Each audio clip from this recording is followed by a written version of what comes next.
Hello. Have you ever heard the word entropy used in everyday conversation?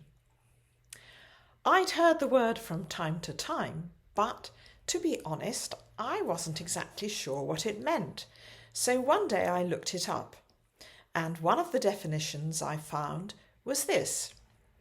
Entropy describes the measure of the disorder and randomness in a closed system. Well, that might mean something to a physicist, but I needed a more practical illustration to help me understand its meaning. Then I found one. Entropy is, in fact, a perfect description of what goes on behind the closed door of almost every teenager's bedroom. Left to themselves, things will only get worse. If you're a parent, you will probably know exactly what I'm talking about. But the thing is, it's not just appropriate for teenagers. When I consider the state of my own desk or studio, I'm no better, especially when I'm working on several projects at once. Snowdrifts of paper engulf my computer keyboard, my desk, and every spare surface beside where I sit. Paint pots and tools stack up on every shelf or tabletop in my studio. Canvases and wood prop up every wall. From time to time I have to stop everything and sort it all out and put it all away. But then I start work again. There's a phrase people use from time to time. If you want to get something done, ask a busy person.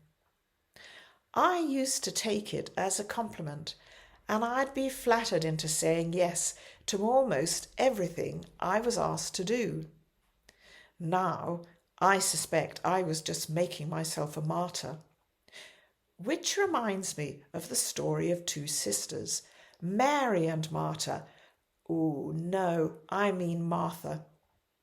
So there's Martha, slaving away in the kitchen, working herself up into a state over the fact that once again she's the only one doing everything for everyone, while her sister is sitting at Jesus' feet. Finally, she comes into the room and accuses Jesus. Lord, don't you care that my sister has left me to do the work by myself? Tell her to help me. But his reply is not what she wanted to hear.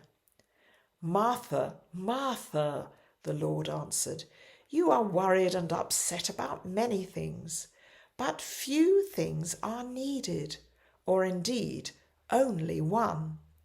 Mary has chosen what is better, and it will not be taken away from her.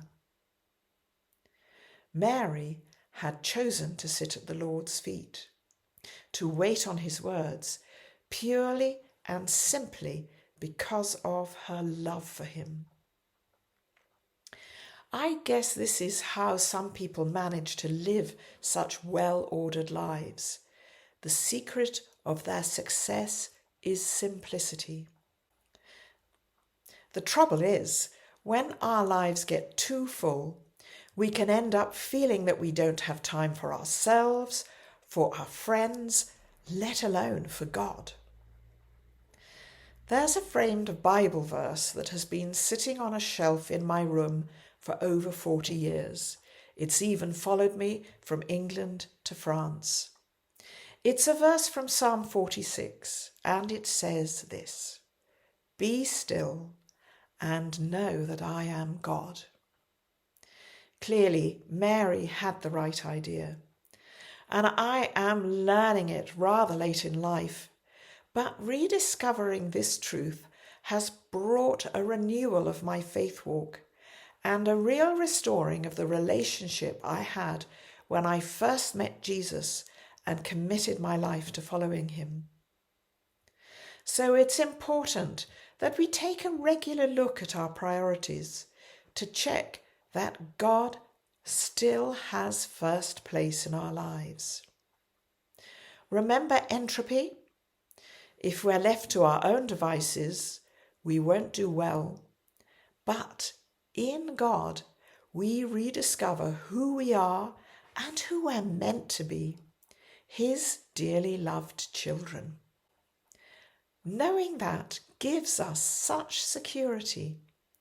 We don't have to rush around proving our worth in a world where our identity is largely defined by what we do. In fact, we need to stop doing so much and simply be the dearly loved children of God that we are in Jesus. We need to stop worrying about what the world wants of us and what the world thinks of us, and consider what God wants of us. In Mark 12, Jesus tells us to love the Lord our God with all our heart and with all our soul and with all our mind and with all our strength. This must be our priority. And if we get that right, everything else will fall into place, including our relationships with others and our relationship with ourselves too. God wants us to focus on Jesus, not on ourselves. Paul's statement in 1 Corinthians chapter 2 challenges me more than ever. He said this, "For I resolved to know nothing while I was with you, except Jesus Christ and Him crucified." Nothing but Jesus Christ and Him crucified.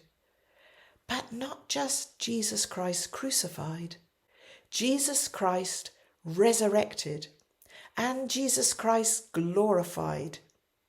He is my God, and my prayer is that He is your God too. Thank you for joining me. I hope you've been blessed and that you'll know God's peace in the coming week. Bye-bye for now.